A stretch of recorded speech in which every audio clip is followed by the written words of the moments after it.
Email. I am extremely concerned by this complaint as it has been wrongly attributed to my flat. I have been undergoing cancer treatment since May and I'm currently recovering from a double mastectomy surgery I had in December. We've all had that annoying neighbor, but what if the tables are turned and you were the one wrongly accused of being a nightmare? Today we're analyzing a story about Alex, a 26-year-old recovering from cancer. While fighting for her life, she received a formal warning from her property manager about loud parties, music, and moving furniture. The twist? Doctors specifically told her not to move anything heavy due to a double mastectomy. She rarely leaves her room and is usually in bed by 8 p.m. It's a textbook case of a Karen neighbor filing a complaint without any verification, creating a stressful situation for a person at their most vulnerable. So how do you respond to such an incompetent system? I received an email from the property manager of the building that I live in about a noise complaint filed against my flat.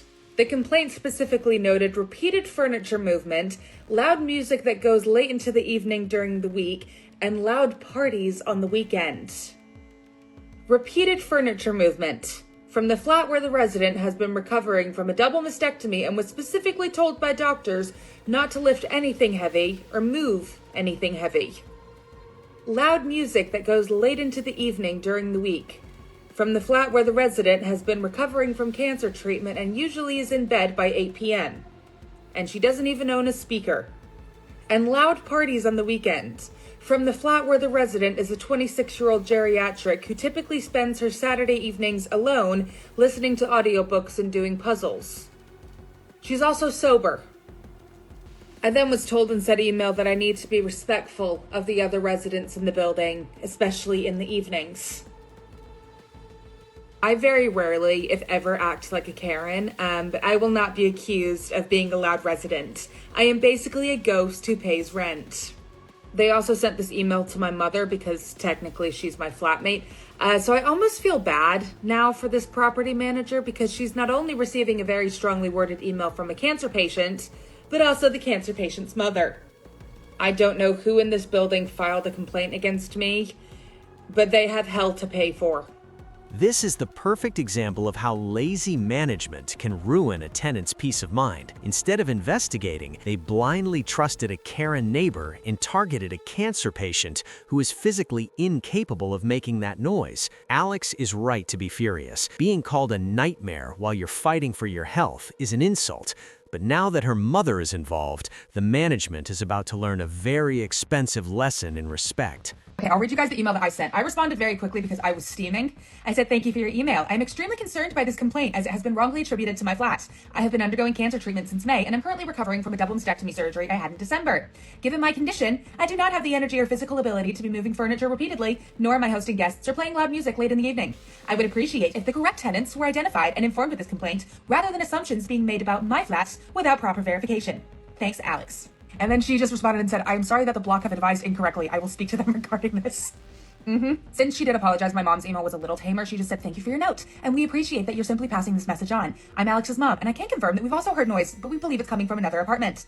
Alex did go through surgery and has been quietly convalescing. What does that mean? Convalesce, verb, recover one's health and strength over a period of time after an illness or medical treatment. Look at Julie using fancy vocabulary.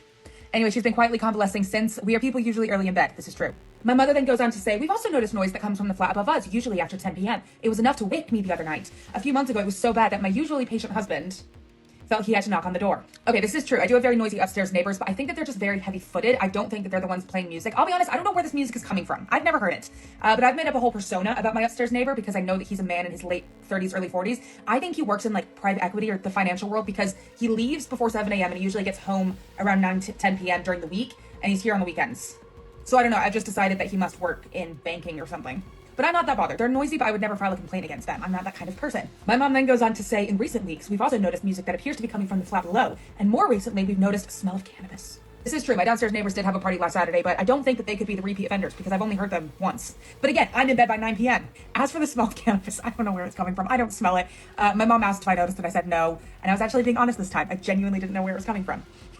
I grew up in Colorado. I had a phase. Anyway, she then ends it by saying, we're generally not the type to complain, so we were genuinely surprised to be the ones accused. While we understand that in a building like this, even small sounds can carry. It's quite poetic, Mother. We do our very best to be respectful and considerate of our neighbors.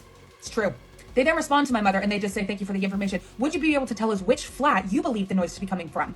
Absolutely not. Snitches get stitches. I'm not playing that game. So that's all for Flatgate. I'll keep you guys updated if anything else happens. This is a masterclass in how to handle incompetent management. Alex didn't just defend herself, she used the harsh reality of her recovery to expose how baseless the accusations were. It's fascinating to see the shift. The moment the cancer patient in convalescing cards were played, the management's tone went from aggressive to apologetic. But notice the final red flag. The building manager immediately asked them to do their job for them by snitching on other neighbors. Alex's snitches get stitches policy is a brilliant way to maintain her dignity while proving she was never the problem. It raises a major question about modern living. Why is it so easy to file a false report against someone, but so hard for management to actually verify the truth? If you were Alex, would you have named the loud neighbor to clear your name for good, or would you stay silent like she did?